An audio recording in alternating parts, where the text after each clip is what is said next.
Pinupuri, sinasamba kita,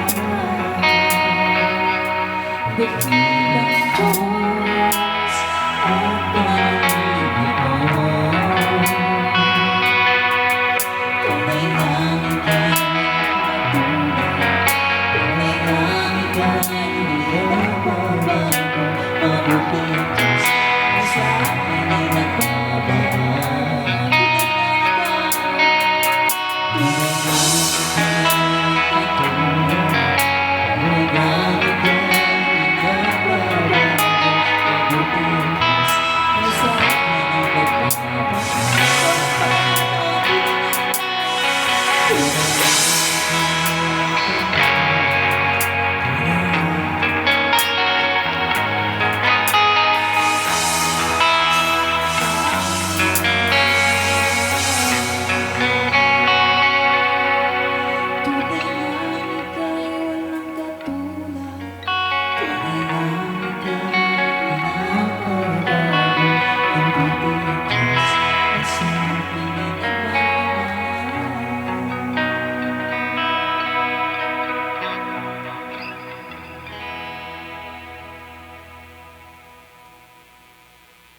Father God, maraming salamat po sa panibagong araw na to.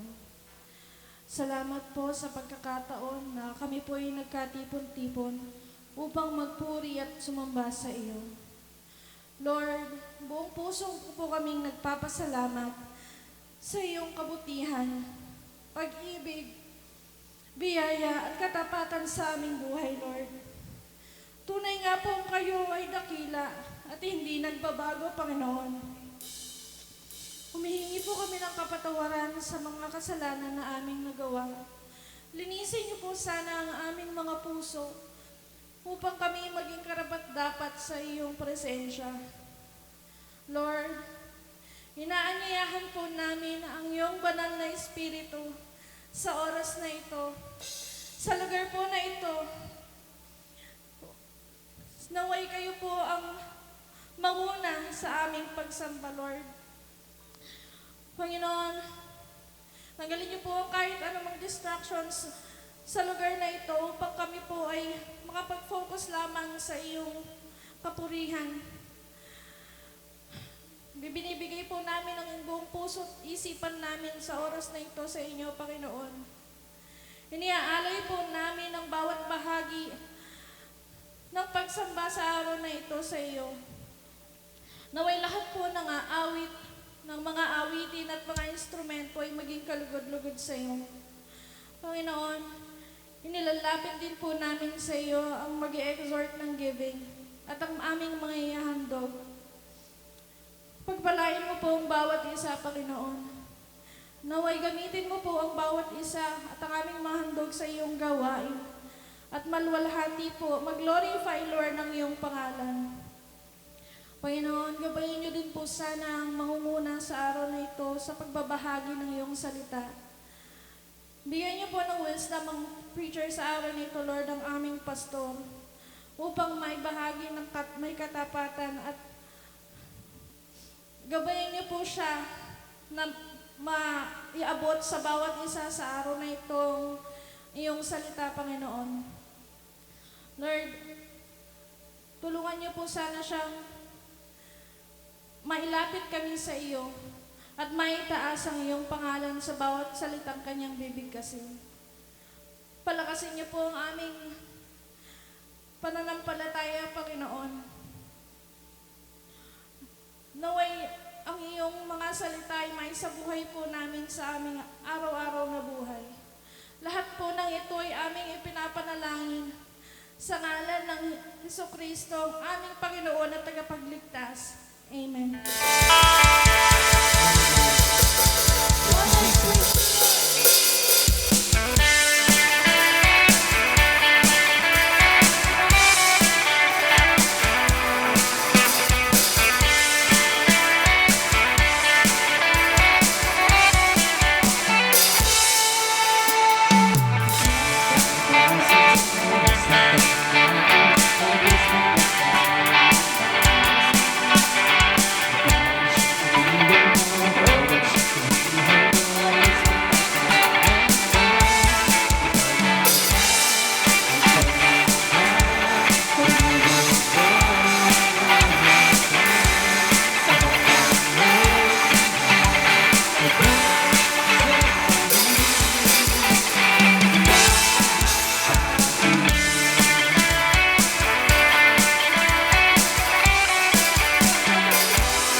umagang ito. Yung pumunta dito na lumay na.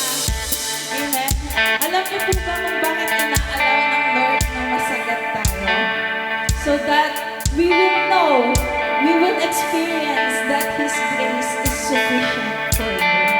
Amen. Sabihin mo sa sarili mo, His grace is sufficient for you.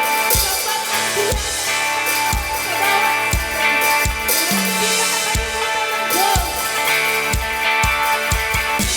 Hindi siya busy para sa'yo. Bakit siya busy for you? Hinaalaw lang ng masagat ka para malaman mo na sapat ang biyaya ng Lord. Amen? Ngayong umagang ito, pwede bang samahan niyo po akong awitin ng particular part ng chorus? Ikaw lamang ang kailangan, pag-ibig mo walang hanggan, sapat ang iyong biyaya sa bawat sandali. Ikaw ang lahat sa akin. Ito lamang. Gawin nating panalangin. Pag-ibig mo sapat ang iyong biyaya sa bawat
Salamat sa panawagan mo sa bawat isa.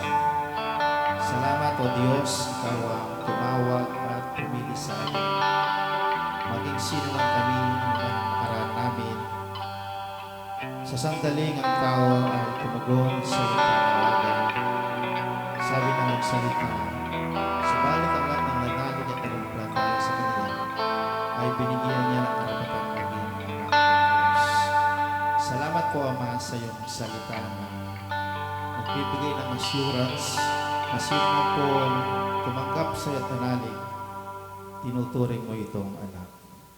Sa umagang ito, Diyos, pagpalain mo po ang salita naming pag-uusapan. Hayaan mo, Diyos, na ipaunawa mo po ito sa bawat isa sa amin.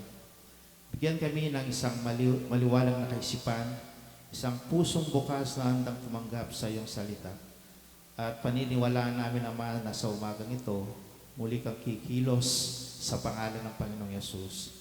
At pinagpabawalan namin ang lahat ng distraction, lahat ng nagbibigay ng ligalig ng kaisipan ng puso sa ngalan ng Panginoong Yesus ay pinagbabawalan namin sa oras nito at tanging hiling namin ang pagkilos ng Santong Espiritu na siyang mangunguna sa bawat siya magpapaunawa sa salita na ipapahayag. Salamat po, Ama. Sa iyo po ang papurit parangal sa pangalan ng Panginoong Yesus. Ang lahat nagsabi ng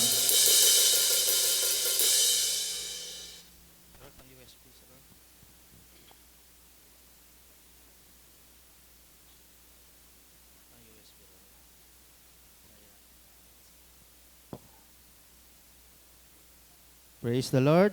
Happy Father's Day po sa lahat.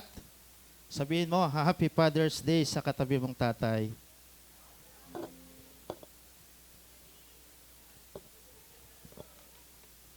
Sa tatay lang ha, wag sa nanay ha.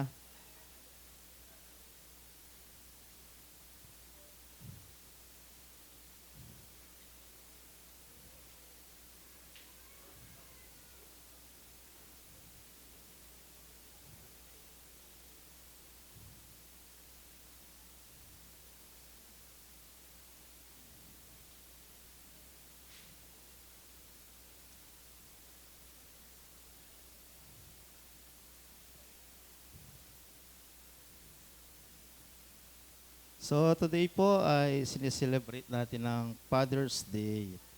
Amen. Pinagpala po yung mga tatay pa. Ako, may tatay pa ako, nandiyan siya ngayon. Yung iba po, nandiyan pa ba ang tatay nyo? Wala na o nagwala na? Magkaiba po kasi yun eh.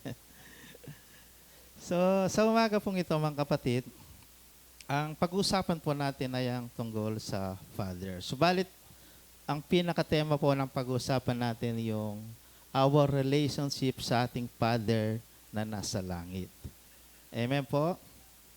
So, bago po ako magpasimula sa aking topic, ay meron lang po akong ipapakita sa inyong love letter from our Heavenly Father. So, bagamat ito po ay matagal na, ilang beses na pong napanood ito, para sa mga hindi pa po nakapanood, ay panoorin po natin upang ito po ay magbigay sa atin ng assurance na mayroong Diyos na nagmamahal po sa bawat isa sa atin. Kahit na yung mga father natin dito sa mundong ito ay hindi perpekto, subalit mayroon pong tayong isang ama na perpekto na nagmamahal sa atin na ano man pong naging nakaraan natin ay laging naririyan siya upang tayo po ay mahalin at unawain. So, sandali lang po at mukhang nagkaroon siya ng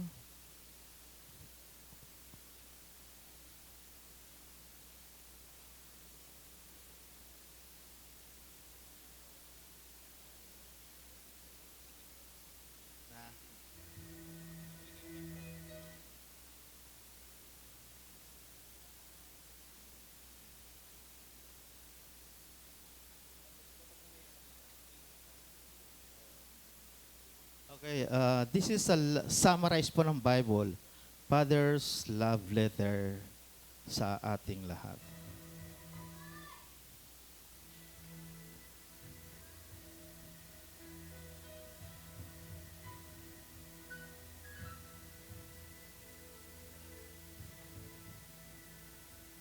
My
cherish you with all my heart and all my soul.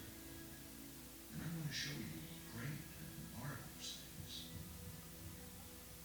If you seek me with all your heart, you will find me. Delight in me, and I will give you the desires of your heart. For it is I who gave you those desires.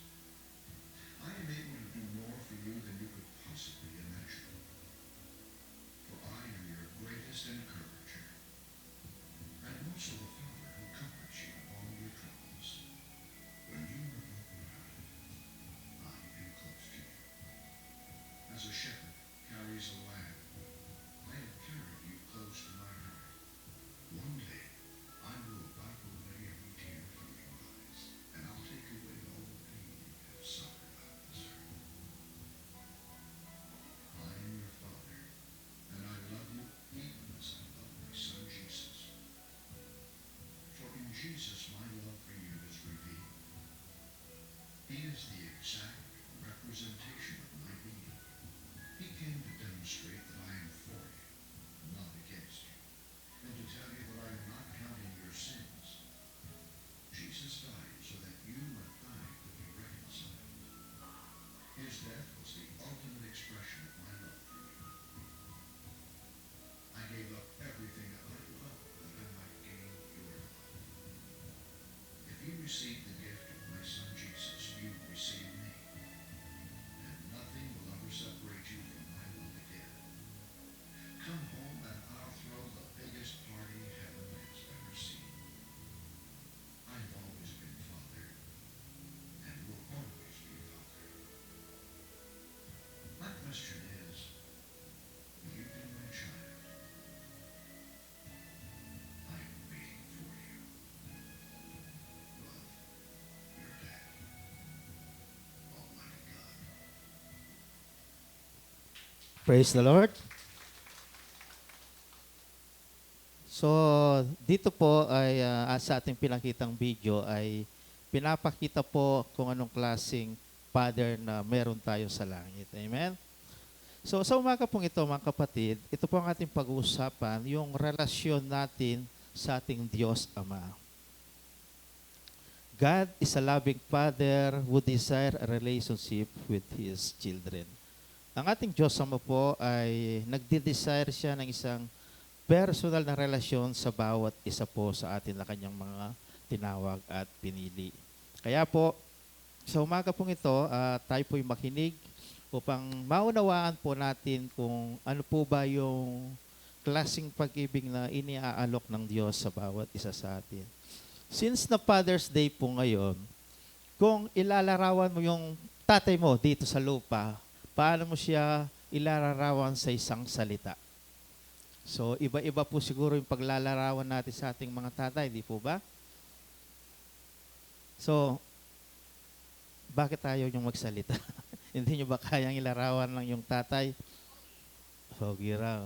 Si Ses, paano mo ako ilalarawan sa isang salita?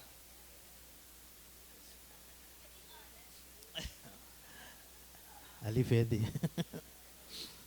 So, beyond our earthly fathers po, tingnan po natin yung ating Diyos Ama na nasa langit. Kasi po, ang pagkakilala natin sa Diyos, isa siyang powerful, holy, creator of all beings. Totoo po yan, di po ba? Subalit, nakakalimutan natin siya na siya ang Diyos na nagde-desire na magkaroon ng personal relationship sa kaniyang mga nilikha, sa mga tao na kanyang nilikha na ayon sa kanyang wangis. Kaya nga po, ang pagdating ng Panginoong Yesus dito sa lupa, ito po yung revelation na pinapakita niya ang Diyos Ama na kung sino siya, kung ano yung laman ng kanyang puso na gusto niyang makanig ang mga tao na kaniyang nilikha. Kaya nga po, sabi natin dito sa ating slides po, ang ating pong title sa umagang ito, Will you be my child? Ito po yung katanungan kanina doon sa video natin. After na nakita natin yung love letter ng God the Father, the Almighty God, sa bawat isa sa atin. Yung pong video pinanood natin, summarize po ng Bible yon. So, sa summarize na yun, nakita natin na merong love letter ang Diyos sa kanyang nilikha, sa mga tao na kanyang nilikha. Kaya ito po yung tanong, will you be my child? Tinatanong niya po ang bawat isa sa atin. At ang subtitle po ng ating message, Experiencing God's Unchanging Love. Maranasan natin yung pag-ibig ng Diyos na wagas na hindi nagbabago. Kaya nga po, ang tanong lang po dito, gaano natin kakilala ang Diyos? Kilala natin ang Diyos sa isang side na Creator, powerful, holy. Hindi natin siya kilala na gusto niya palang makipagrelasyon sa bawat isa sa atin. Our message po sa umagang ito ay kukunin po natin sa Luke chapter 15, verse 11 hanggang 32. Ito po yung the parable of the prodigal son. So, familiar po tayo dito sa kwento na ito, na kung saan mayroong isang ama na meron siyang dalawang anak. Ito po ay parable. Ito po, ibig sabihin po ng parable, ang parable po ay meron siyang spiritual na katotohanan na pinapakita na ginamit ng Panginoong Yesus during sa kanyang ministry dito sa lupa. So, sa parable po na ito ay pinakita ng Panginoong Yesus yung tatlong karakter po, yung ama, yung isang anak na kasama niya, at yung isang anak na very popular, ito pong prodigal son. Ito po yung kinuha niya yung kanyang mana, na buhay pa ang kanyang magulang, at nilustay niya sa indiwas tong pamumuhay. At nang dumating ang panahon, naubos niya po ito, dumanas po siya ng paghihirap sa kaniyang buhay. Kaya nga po, makikita natin yung lesson dito kung ano yung klaseng puso meron nitong ama sa kanyang anak na lumustay at nagwaldas ng kaniyang mga ari-arian. Sa kanila pong kapanahunan, kapag buhay pa po ang isang ama o isang magulang at kinawa mo po na ang iyong mana, ito po ay pag-disrespect sa kanya. Subalit makikita natin dito sa kwento na ito pong anak ay itong ama ay binigay niya ang kanyang mana ng kanyang anak dahil ito po ay hiningi na niya. Kaya po dito sa ating text, hindi ko na po babasahin yung buong verse 11 and 32. Ang babasahin po lang po natin yung 17 hanggang sa mga susunod na talata. Ito po yung nung na-realize nitong prodigal son ang kanyang pagkakamali. Ito po yung naglalarawan na kalalagayan ng bawat tao. Sabi po rito sa verse 17, when he came to his senses, he said, how many of my father's hired servants have food to spare, and here I am starving to death? I will set out and go back to my father and say to him, Father, I have sinned against heaven and against you. I am no longer worthy to be called your son. Make me like one of your hired servants. Verse 20 po, ito po yung ating susing talata yung nakaread. So he got up and went to his father, but while he was still long away off, his father saw him and was filled with compassion to him. He ran to his son, threw his arms around him, and kissed him. The son said to him, Father, I have sinned against heaven and against you. I am no longer worthy to be called your son. Verse 22 po, ito po yung response ng tatay. But the father said to his servant, Quick, bring the best robe and put on him. Put a ring on his finger and sandals on his feet. Bring the fattened calf and kill it. Let's have a feast and celebrate. For the son of mine was dead and is alive again. He was lost and is found. So they began to celebrate. Pagpalain po ng Diyos ang kanyang salita. Ayon po dito sa kwento, sa parable, ito pong prodigal son, dumating sa kanyang realization sa kanyang maling naging desisyon sa buhay. At nang dumating siya sa isang kalalagayan na dumaranas na siya ng paghihirap dahil sa kanyang pagkawalay, pinili niyang mapawalay sa kanyang ama, na-realize niya na sa piling ng kanyang ama ay naroroong kasaganaan, naroroong proteksyon, naroroon yung pag-ibig ng kanyang ama. Kaya sa kanyang kaibuturan ng kanyang puso, nag-decide siya na bumalik. Subalit, hindi na bilang anak sa kanyang kaloob-looban, kundi isa na lamang sa mga alipin ng kanyang ama. Subalit sa kanyang desisyon, sabi po sa ating binasang talata ay bumalik po siya. Na kung saan ang expectation niya ay magiging alipin na lang siya na ituturing kanyang ama. Subalit makikita natin ang puso ng ama na kung saan ay pinaranas niya yung wagas na pag-ibig sa kanyang anak. Kaya nga po, God's love searches for His children. So dito po sa kwento na ito, ay nakita natin po na anong klaseng ama ito po sa parable na ito. Ito po kasi ay pagsasalarawan po ng totoong kwento patungkol po sa nangyari. So, Luke chapter 15 verse 20, sabi po rito, while he was still long way off, his father saw him. Sabi po rito sa 15 verse 20, habang siya po ay pabalik sa kaniyang ama, at siya po ay naglalakad pabalik sa kanila, natanaw na siya ng ama. So dito po ay makikita natin ang puso ng isang ama, na kung saan ang kanyang anak na nagliwaliw, umalis, naglayas, nag-respect sa kanya, nag-expect ang ama na isang panahon babalik ang kanyang anak. Kaya nga sabi sa Tagalog version po ng chapter 15 verse 20, malayo pa siya, natanaw na siya ng kanyang ama. Imagine niyo po, malayo pa, bakit siya nakilala? Di po ba? Malayo pa siya, natanaw siya ng ama. At sabi na, kung i-analyze po natin itong salita na ito, malayo pa. Ibig sabihin po, laging araw-araw naghihintay ang ama na iniintay niya ang kanyang anak na bumalik. Nag-e-expect siya. Amen po, alam niyo po ba, yan din ang puso ng ating Diyos Ama na nagsasalarawan dito po sa kwento. Nag-e-expect siya na isang panahon, anuman ang nakaraan ng isang tao, anuman ang kanyang kalalagayan, anuman ang pinili niyang desisyon na nagpalayo sa kanya sa Diyos, nag-e-expect ang Diyos na isang panahon babalik ka. Amen po. At makikita po natin dito sa kwento, nung bumalik po siya, walang panunumbat na sinabi ang ama. Amen? Instead, binigay niya yung karapat-dapat sa isang anak. Kaya nga po sabi niya rito, sa kwento sinuotan siya ng sandalyas, binigyan siya ng bisan. Ito po kasi ay, sa kanilang kapanahon, ito po ay sign ng isang marangal na tao.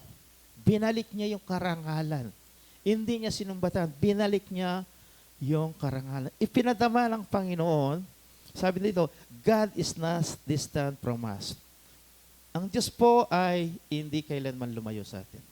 Dito po sa kwento ay pinapakita na lumalis ang kanyang anak, subalit ang Diyos, ang Ama, dito sa kwento, kailanman ay hindi niya nilayo ang kanyang puso sa kanyang anak.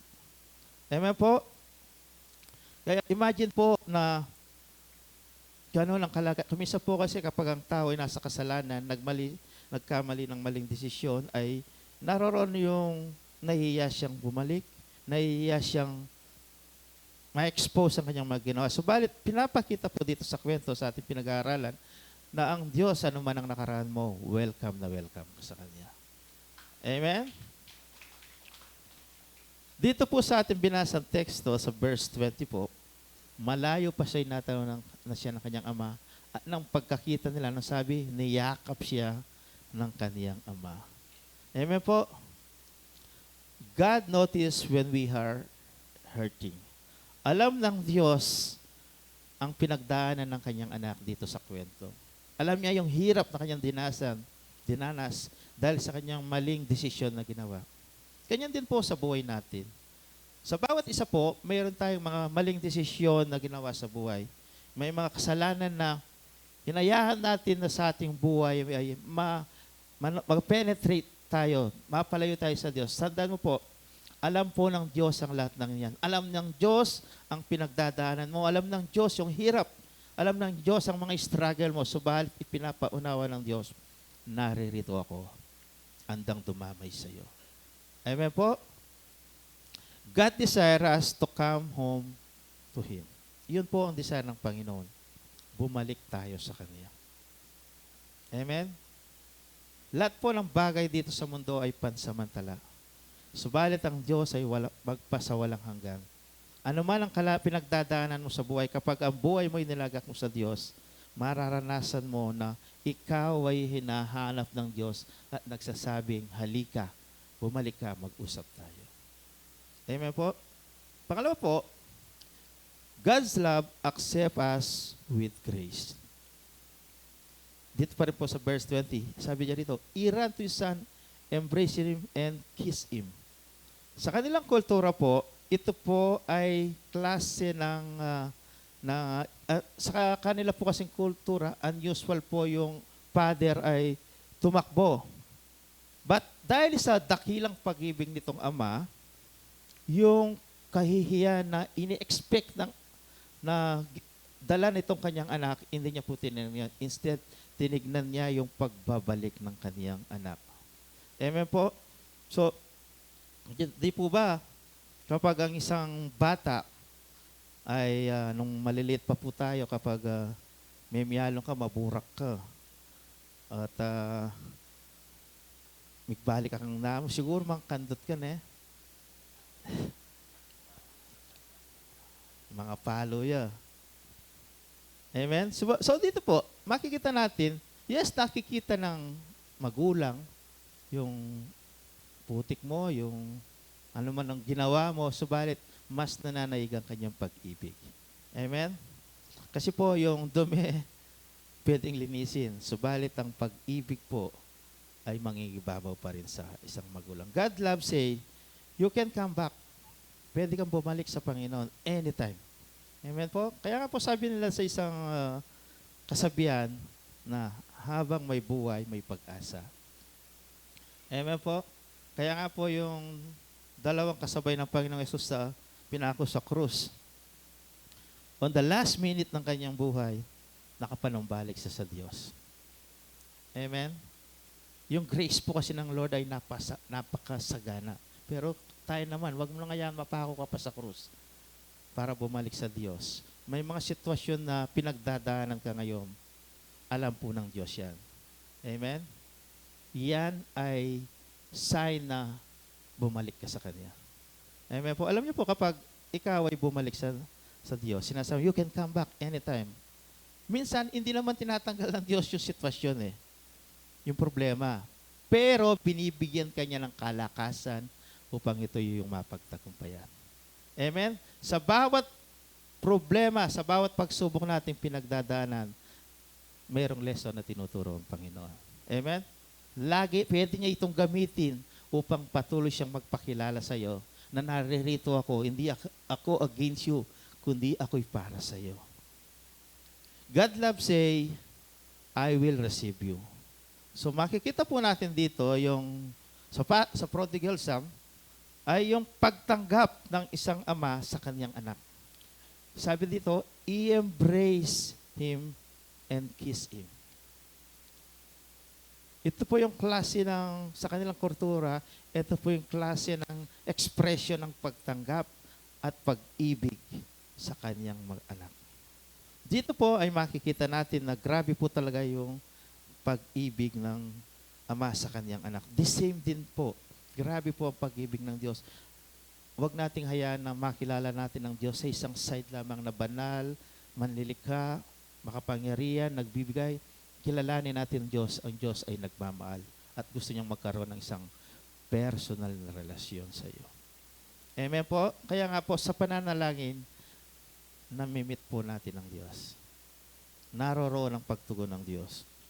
Sabi rito, God love say, my love is greater than your mistake. Higit ang pag-ibig ng Diyos kesa sa mga pagkakamali at kasalanan nating nagawa. Amen po? Pangatlo po, God loves, provides, and protect.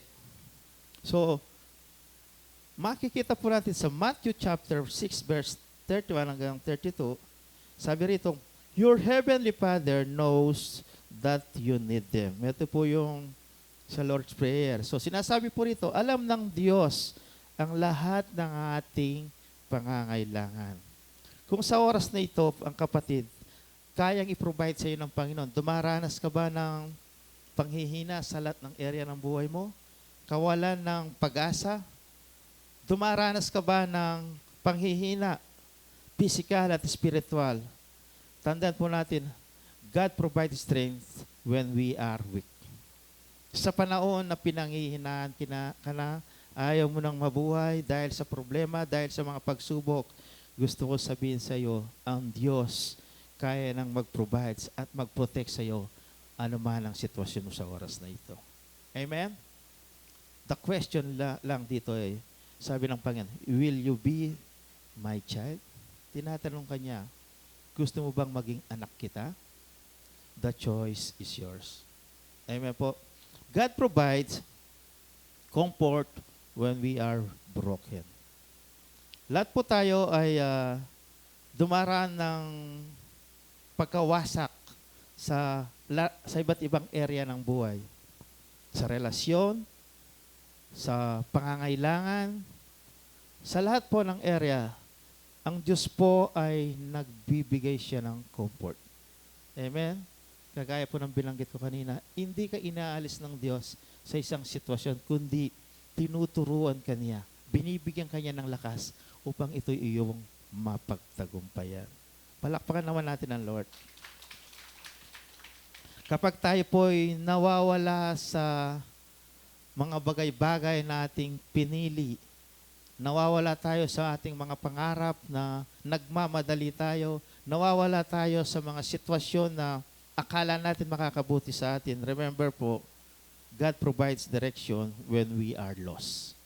Nagbibigay ang Diyos ng direksyon sa panahon na naliligaw tayo sa mga pinili natin sa buhay natin. Alam po ng Diyos ang makakabuti sa atin. Amen? Kapag tayo po may pinapanalangin, dinudulog sa Panginoon, matuto po tayong maghintay sapagkat iba po ang oras ng Diyos sa kanyang pagtugon sa gusto nating mangyari.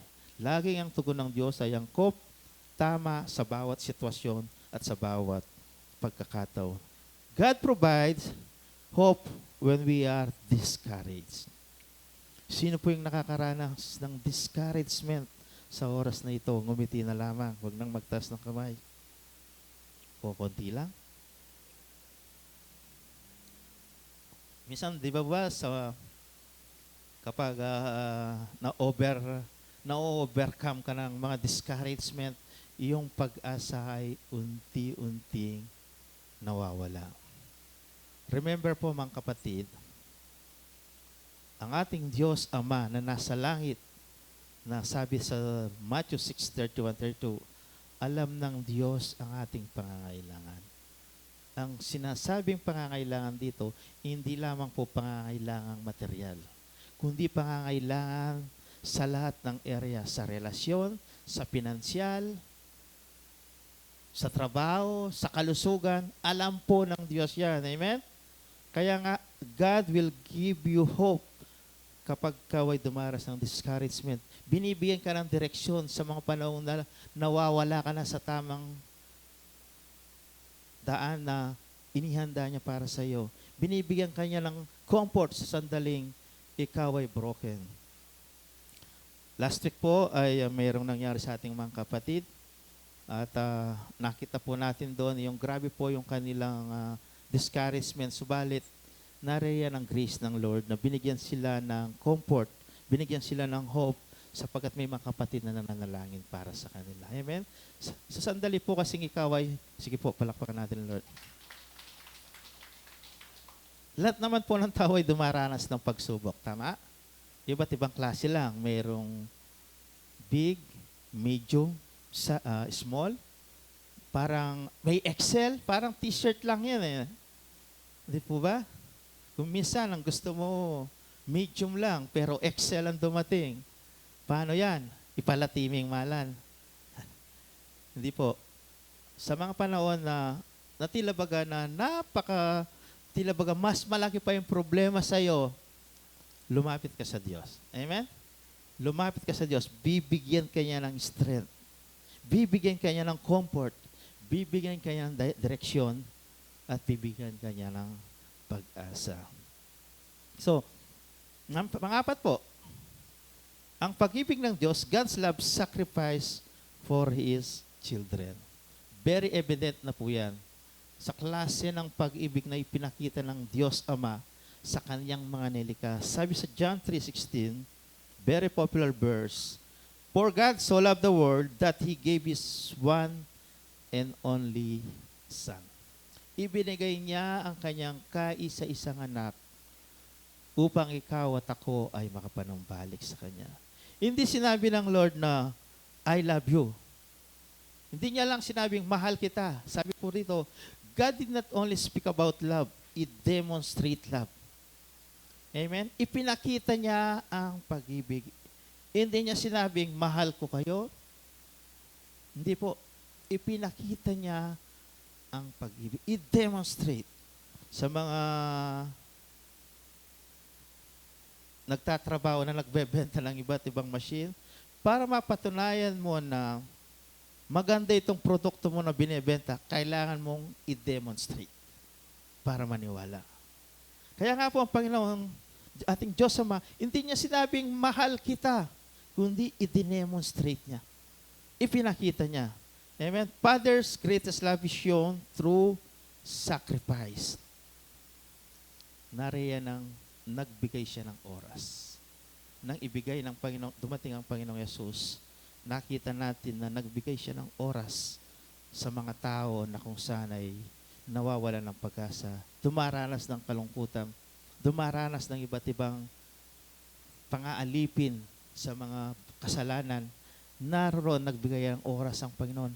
Isinyer niya ang mabuting balita, isinyer niya ang katotohanan.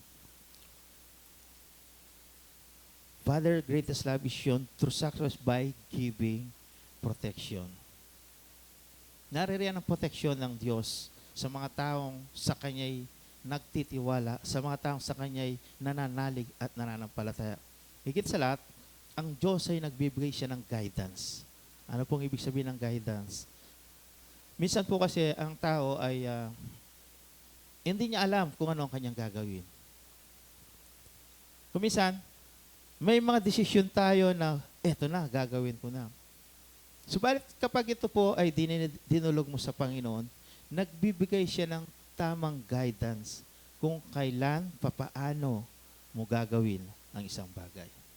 Sa lahat po ng area natin, proven na po na ang Diyos po ay nagbibigay po siya ng guidance na kung saan ay akala natin okay na, pero iba pala ang timing ng Panginoon. Amen? Kapag naintay mo yung timing ng Panginoon, yung guidance ng Panginoon, makikita mo talaga at masasabi mo, ang Diyos ay mabuti sa lahat ng pagkakataon. Amen? Matuto lamang po tayo maghintay. Higit sa lahat, Father, greatest love is shown through sacrifice by giving Himself. God gave the greatest gift, none other than our Lord Jesus Christ. Binigay niya yung pinakamahalaga sa lahat. Kaya nung nagkatawang tao ang Panginoong Yesus, pinakita niya kung sino itong Diyos Ama. Amen? Sabi niya, ang nakakita sa akin ay nakakita na sa Ama. Kasi po, ang Panginoong Yesus ang exact representation ng Diyos Ama. Sabi ng pinakita natin video na dumating siya hindi against for you, kundi kakampi ka niya. Kundi para siya, dumating siya para sa iyo. Amen po? The greatest proof of Father's love is in the cross. Nang mamatay sa krus ang Panginoong Yesus, dito po ay makita natin yung klase ng pag-ibig na kaya niyang ialay, kayang tiisin ng lahat ng sakit upang mag-gain niya lang ang pag-ibig mo. Upang makamit ka lamang niya. God demonstrate His own love for us in this. While we were still sinner, Christ died for us. Sa Tagalog po, sabi po rito, nang wala tayong kakayang makaligtas sa kaparusahan, namatay si Kristo para sa ating mga kasalanan sa panahong tinakda ng Diyos. Pero ipinakita ng Diyos sa atin ang kaniyang pag-ibig sa ganitong paraan. Kahit nung tayo makasalanan pa, namatay si Kristo para sa atin. So ito po yung klase ng pag-ibig na pinakita ng Panginoong Yesus. Nang ito po ay i-demonstrate niya yung dakilang pag-ibig sa pag-aalay ng kaniyang buhay. Hindi pa po tayo pinapanganak noon. Hindi pa tayo sinisilang. Hindi pa tayo nakakagawa ng kasalanan. Ipinakita na ng Diyos na mahal niya ang taong sa kanya ay mananalig at mananampalataya sa mga darating na panahon. Amen po. At sa ating pong conclusion, magsitayo po tayo.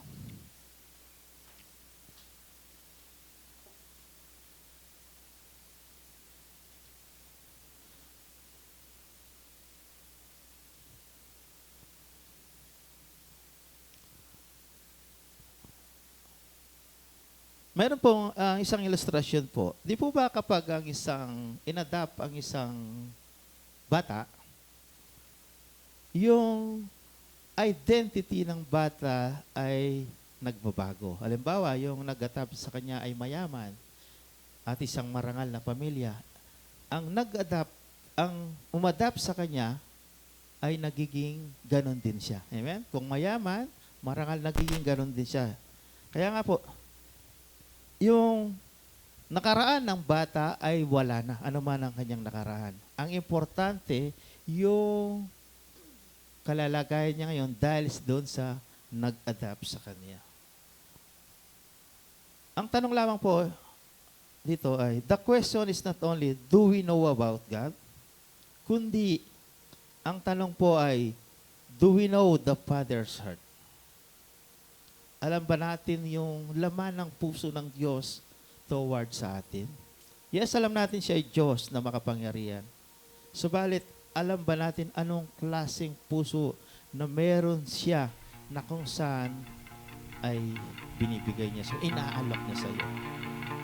Ano man po ang kalalagayan mo sa oras na ito, tandaan mo, hindi against sa iyo ang Diyos, kundi siya ay para sa iyo. Come to the Father, receive His love, live as His beloved child. John 12:1-2, sabi po rito, but all who believe Him and accepted Him, He gave the right to become children of God. Sa sandaling ito, mga kapatid, na buong puso mong tinanggap ang Panginoong Yesus sa buhay mo, ikaw ay ina-adapt niya bilang kaniyang anak. Kaya nga po, masasabi mo, I am a child of God. Ano ang pinagtantahan ko sa oras nito? Yan ang katotohanan sa oras nito. You are a child of God.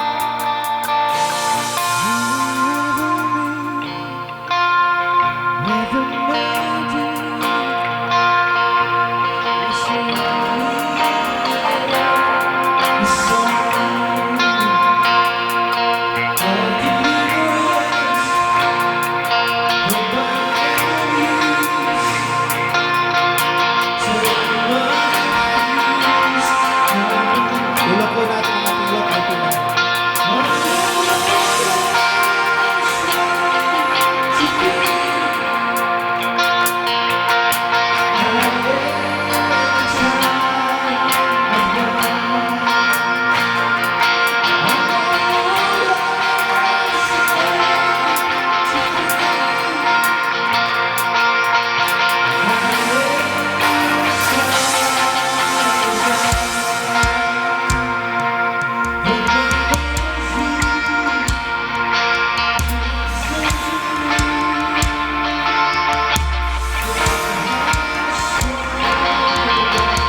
dito, kung naririto ka't nakakaranas ka ng kawalang direksyon, kawalan ng pag-asa, dumaranas ka na tila baga wala ka ng malapitan, naririto ang Diyos Ama na nag-aalok ng kanyang pag-ibig na kung saan sa sandaling ikaw ay lumapit nagpakumbaba sa kanyang banal na harapan, humingi ng tawad, tatanggapin ka niya, hindi niya muling titignan ang iyong pagkakasala, pagkakamali, bagkus titignan niya ang iyong pagbabalik.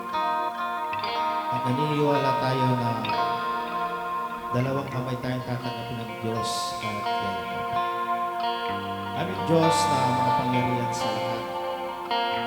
Salamat sa katotohanan na nagpapakilala ka hindi lang ang isang Diyos na banal, Diyos na makapangyarihan, Diyos na nagkakaloob, kundi isang Diyos na naghahangad ng isang pakikipagrelasyon sa mga tao na iyong nilikha. Dalangin ko po, Ama, na sa oras po na ito na kung sino man po'y buong pusong nagpapangamba lumalapit sa Kanya, tulungan mo siya, Panginoon, yakapin mo siya, ipadama mo sa Kanya, O Diyos, ang malagas na pag-ibig. Ipakita mo, O Diyos, na Ikaw ay Diyos na buhay, na nagbibigay ng pag-asa, nagbibigay ng direksyon, nagbibigay ng comfort, nagbibigay ng kalakasan sa mga panahon na dalangin po namin naman na sa umaga nito, ang salita mo ay muling nangusap sa bawat isa. At kaya mo, Panginoon, na hindi lamang po ito napakinggan namin, kundi matanim sa aming puso at patuloy na mangusap na Ikaw ang Diyos na nagmamahal sa Kanya. Ikaw ang Diyos na buhay. Ikaw ang Diyos na nagmamalasakit. Ikaw ang Diyos na andang makinig sa bawat pangangailangan. Ikaw ang Diyos na kaya mag-provide. Ano man ang kanyang pangangailangan sa ating mga. Salamat po, Ama, sa umaga nito. At naniniwala po kami, O Diyos, na meron kang gawa, meron kang gagawin pa sa mga naririto ang nakinig sa atin. Salamat po, Ama. Ito po ang aming panalangin sa pangalan po ng Panginoon Yesus. Amen and amen.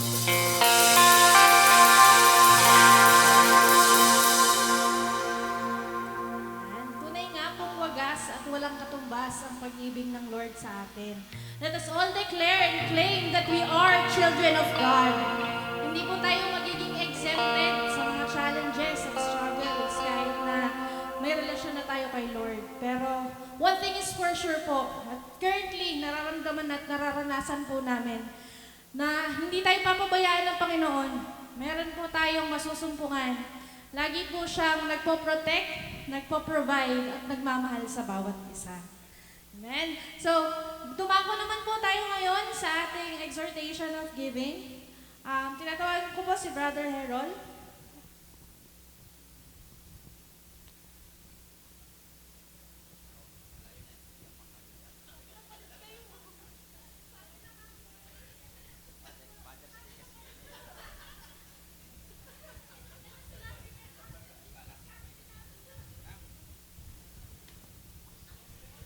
Hello, may bigla ko po kang pati mo.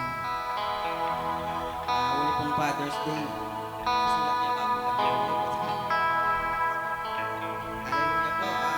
Huli pong Father's Day, tayo po ang nilatanong po ng Panginoon. Magsishare lang po ako about sa Bible. Mula po sa Mateo hanggang sa 1. Laging pananampalataya po ang laging sinasabi ng Panginoon. Ang sinasabi ng Panginoon ay sabi niya sa babaeng tinutubo, pinagaling ka ng pananampalataya. Sabi naman dun sa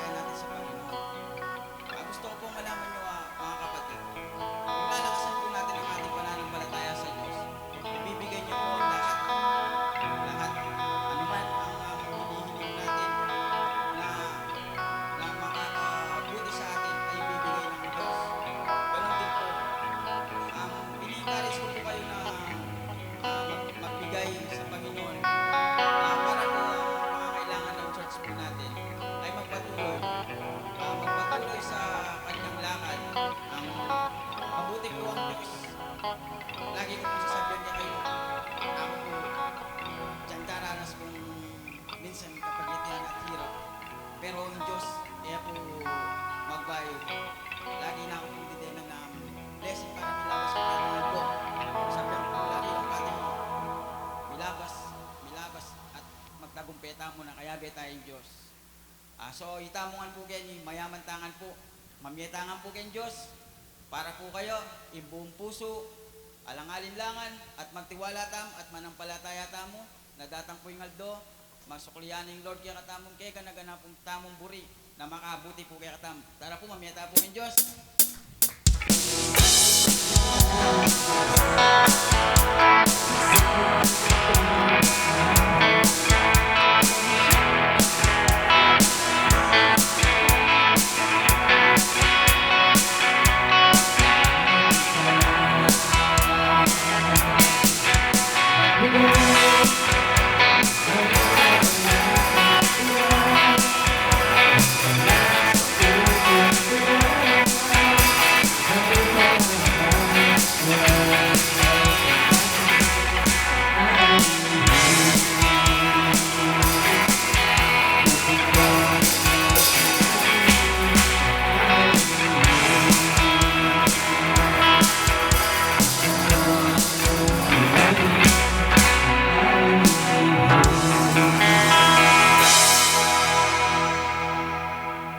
Tayo po'y manalangin.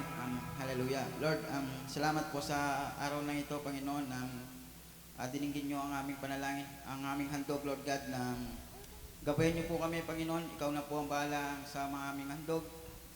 Lagyan nyo po ng siksik, liglig at umaapaw, Panginoon. Tanggapin nyo po, Panginoon, ang aming pananampalataya sa iyo, Lord God. Lord, i-bless mo po ang bawat isa sa amin, ang nakapagbigay at ang hindi nakapagbigay, Panginoon, na i-bless nyo po sila, Panginoon. Sapagkat, Lord God, sa iyo lamang po pinabalik, Lord God, ang aming mabutit parangal. In Jesus' name, Amen.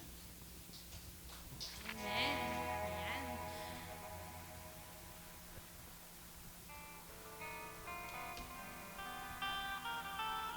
God is indeed faithful din nga po. Marami man po tayong pinagdadaanan ngayon. Ang faith po natin ang kailangan na kailangan natin sa mga oras na to para ma-survive natin siya. Gaya nga po ng sabi ni Brother Harold, dadaan din ang lahat. Nilabas mo rin at yun ay man ni Lord. Ako, amen. Ngayon po, dumako tayo sa ating testimony. Kung sino man po ang gustong mag-share, pero tatawagin ko na po yung asawa ko. Ako na po. Muna po, happy Father's Day na po kay Katamo, lalo na rin soon to be ka rin magpakatatay mo naman po. Medyo pasensya na ako, first time ko po kasi. Magpatunay ko po na yung lugod na po ng ginawa kami. Alaya pong katulad, lalo na po niyang may aksidente kami po kasi niyang last Sunday nang papunta kami po kayo Prinotektahan na kaya po, lalo na po rin, kaya kami nga anak kasi ila pong masa kay sidecar. Iya pong mituran po talaga ito eh. Pasalamat kami po kasi bugbog mo po yung ikwami po, tsaka ito pong tricycle driver bungguami po is okay na po, may kalwal na po kayong hospital. Kumbaga magpagaling niya mo po. Kita mo po yung kahit. Thank you, Lord. Thank you, Lord. Thank you, Lord. Alin ako po mag-share testimony ko kasi shame kami po. Pero pasalamat ko pong alampat na kay Lord. Sobrang pasasalamat ko ka rin din taong ginamit na para asopan na kami. We felt po yung pagmamahal ni Lord all through this week. Kasi sobrang exhausting niya. Sobrang daming nangyayari. And hindi lang po yung kailangan namin yung binibigay niya, higit pa doon sa mga hinihiling namin at pinagpe-pray namin. Amen? Meron pa po bang gustong mag-share? Wala na po ba? Sige po. May mga newcomers po tayo na kung pwede po ay pumunta po dito sa harapan para ma-welcome po natin.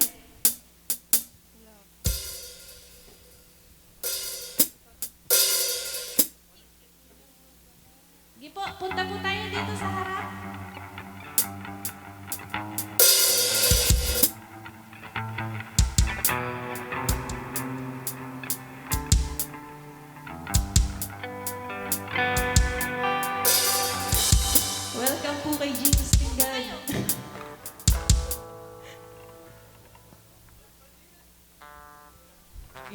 eso.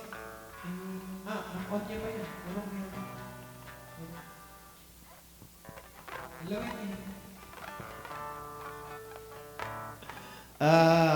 Welcome tala po rin ng kapatid na Chukeni. Joy po, anak niya Pastor Ulis. Dati talang abe king LOTN Poblacion. Pero we welcome tayo kasi first time may gatengin, di ba? Yan na. So, Ibong po, pisan kaya po yun eh. Wala akong kapatid ko rin. Si Derry Mother at very close kami po. At then, Manuyang Tubina at then, Adwana pong anak. So, taga Lac Paulo Baula po. So, welcome tala po kayo ni King Charles na tanda na po ning nino man yung tao, welcome na welcome din. Nano man yung kabilyanan, nano man yung kanyang pagdalanan. Amen po. Tala ka tao po, ito tala rin gamat tao, ipag-pray tala. Hallelujah. Hallelujah. Sige po, ito tala rin gamat tao. Aming Diyos na makapangyarihan sa lahat, sa oras na ito, Diyos, dinudulog po namin ang aming mga kapatid sa kanilang kalalagayan, O Diyos, na pinagdadaanan. Alam mo, Diyos, ang lahat ng bagay at walang bagay po na nalilihim sa iyo. Sa bawat pangyayari sa buhay ng tao, Diyos, hindi mo man ito kaloban, subalit kung minsan ay nangyayari upang matuto ang tao na lumapit at manumbalik sa iyo. Sa sandaling ang tao ay nagdesisyon na lumapit, O Diyos, pinapakita mo na ikaw ay Diyos na buhay.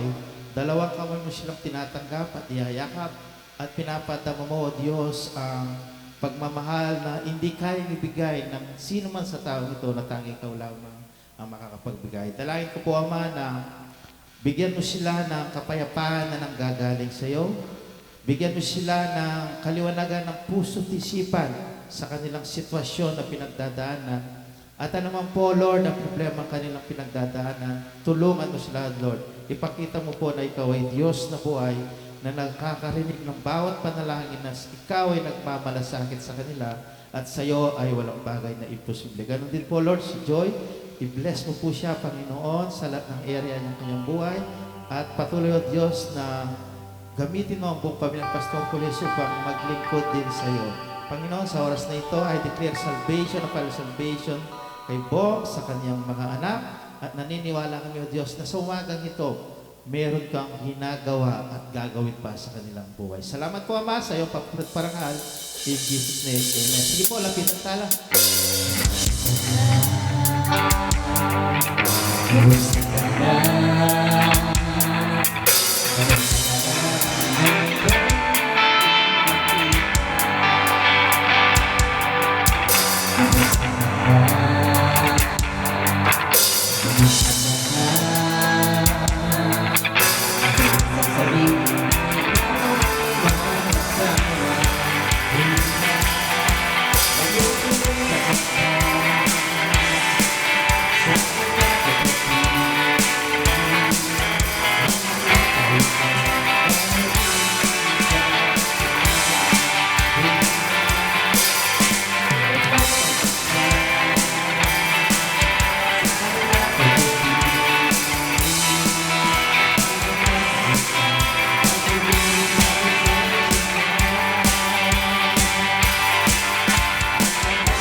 Welcome po sa ating family. Dito po ay hindi lamang po tayo basta sumasamba sa Panginoon dahil iisang pamilya po tayo. Ayan. So, magdako naman po tayo ngayon sa ating closing prayer, Sister Sheila.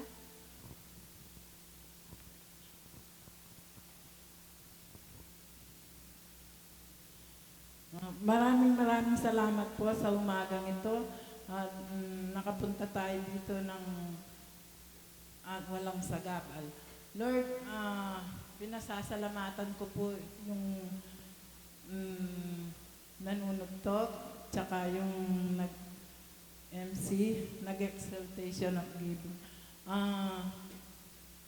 Lalo na po yung pastor namin na mensaya sa Lord, Word of God.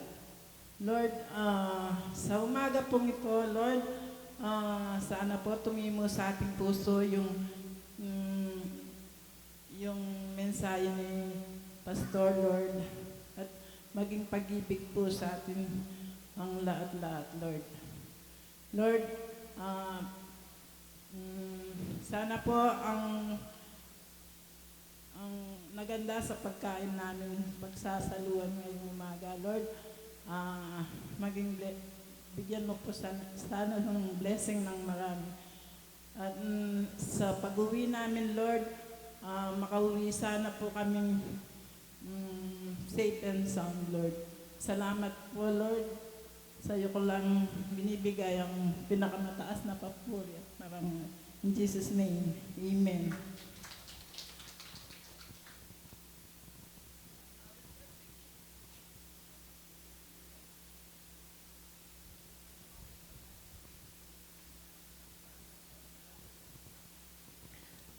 Okay po, to give a tribute po sa ating mga tatay sa LOT and San Roque. May we invite po lahat mo ng mga tatay to please come in front para po mapicturan po namin kayo at mabigyan po ng prayer and bigyan po namin kayo ng ayuda. Sige, lahat po ng tatay, Joke lang po. invite po namin dito sa harap for a group picture. Media team, please.